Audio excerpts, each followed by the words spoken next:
Hello everyone. आप लोगों के लिए जैसा कि 2023 टीयर 2 का पेपर आया है मैथ्स का, उसको देखते हुए एक बहुत ही ज़बरदस्त ऐसा मैं बैच लेकर आ रहा हूँ।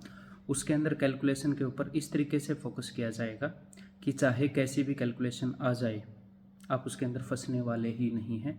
आप कैलकुलेशन के अंदर मास्टरमाइंड हो जाएंगे। बल्कि जो चंद्रयान 4 है वो बनेगा तो उसकी कैलकुलेशन में भी इसरो आपसे मदद लेगी। आपकी कैलकुलेशन को मैं इस लेवल पर लेकर जाऊंगा। तो भाई इस तरह की बातों के अंदर मत आना अभी, ठीक है। काफ़ी बच्चे टीयर 2 के बारे में मेरा रिव्यू मांग रहे थे, तो मैं आपको बताता हूँ यहाँ पर ऑनेस्टली सारी चीज़ें इस वक्त जो कही जा सकती हैं वो सब मैं आपको बताता हूँ, ठीक है।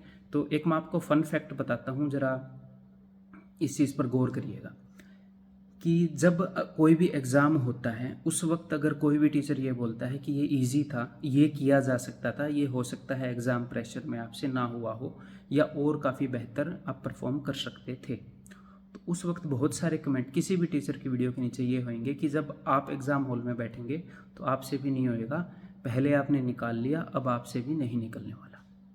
और जब उसी पेपर की शिफ्ट को जब एग्ज़ाम के पास सोल्व किया जाता है, चाहे हार्डेस्ट शिफ्ट ही रही हो पिछले साल की, तो स्टूडेंट ये भी बोलते हैं उसी शिफ्ट के नीचे वही स्टूडेंट कि अब ऐसे क्वेश्चन नहीं आते, ये पहले आते थे, अब तो बहुत ही बढ़िया क्वेश्चन आते हैं। तो सेम चीज़ को लेकर आपका पर्सपेक्टिव बदल जाता है कुछ ही टाइम के अंदर, ठीक है। मतलब कि तो इसीलिए मैं ये कहूँगा कि फ़िलहाल बिकॉज एग्जैक्ट क्वेश्चन मेरे सामने नहीं है, किसी के भी सामने नहीं है, तो इतना स्ट्रांगली कि ये हुआ है वो कहना ठीक नहीं रहेगा, ठीक है। हाँ, तो और जो भी चीज़ें मैंने आपके साथ शेयर की हैं वो फैक्ट है। तो पेपर कैलकुलेटिव हो सकता है, कम कैलकुलेटिव भी हो सकता है, ज़्यादा कैलकुलेटिव लग जाए, किसी भी साइड भी हो सकता है।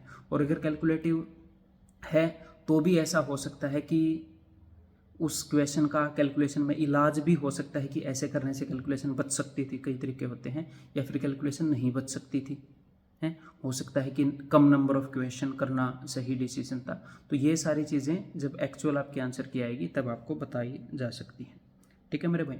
और दूसरा एक चीज़, इस चीज़ के ऊपर बेस अभी ये मत सोचना कि हम अपनी कैलकुलेशन को ऐसा कर लेंगे वैसा कर लेंगे। मैंने आपको क्या बताया है, हमेशा से ये बताया है कि हर एक सब्जेक्ट की जो फाउंडेशन है, जो बेसिक कंसेप्ट्स हैं, उनको बिल्कुल क्लियर कट रखो और उनकी बहुत ज़्यादा बार प्रैक्टिस करो। अपने जो कंसेप्ट्स हैं उनको बहुत बार बार रिवाइज करो ताकि आपको चीज़ें जल्दी स्ट्राइक हों और हम जल्दी डिसीजन ले पाएँ इस उस क्वेश्चन को अभी करने का बाद में करने का, यानी कि हम अपनी स्ट्रेटजी को अच्छे से अप्लाई कर पाएँ।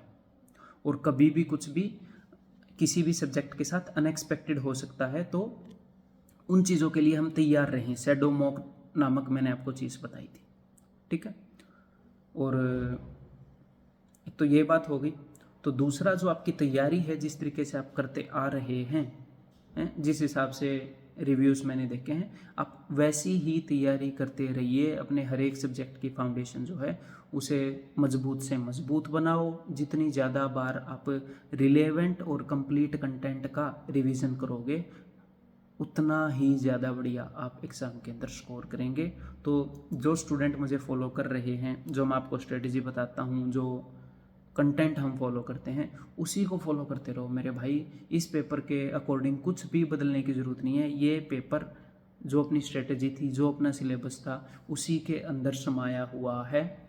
उसी से ये बहुत ही बढ़िया तरीके से किया जा सकता है और बहुत सारे स्टूडेंट्स ने किया भी है। क्लियर है? तो कोई ड्रेस्टिक चेंज करने की मत सोच लेना कि अब ऐसा बैच करने की ज़रूरत है, कैलकुलेशन के लिए ये करने की ज़रूरत है, वो करने की ज़रूरत है, ठीक है। कई तरह की कैलकुलेशन होती है, ठीक है। तो अभी मैं यही आपको बताना चाहूँगा और जैसे ही आंसर की आएगी उसको मैं आपके साथ मिलकर उसका पोस्टमार्टम करेंगे। और दूसरी बात कि आप अपने रिव्यू, अपनी सिचुएशन भी कमेंट के अंदर ज़रूर बताओ कि मेरे मॉक्स के अंदर इतने मार्क्स आ रहे थे, पेपर के अंदर मैं इतने अटैम्प्ट करके आया, इतने ठीक हो गए हैं और मैंने इतनी बार पूरे सिलेबस को रिवाइज कर लिया था, उसके कंसेप्ट नोट्स को, हैं। ये भी आप कमेंट करके बताओ और कोई भी वीडियो बनाने लायक बात होगी तो मैं डेफिनेटली बताऊँगा आपको, ठीक है भाई।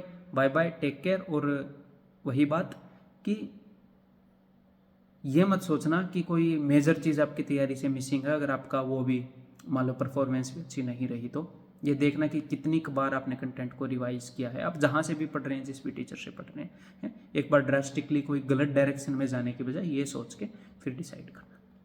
ठीक है, बाय बाय, टेक केयर।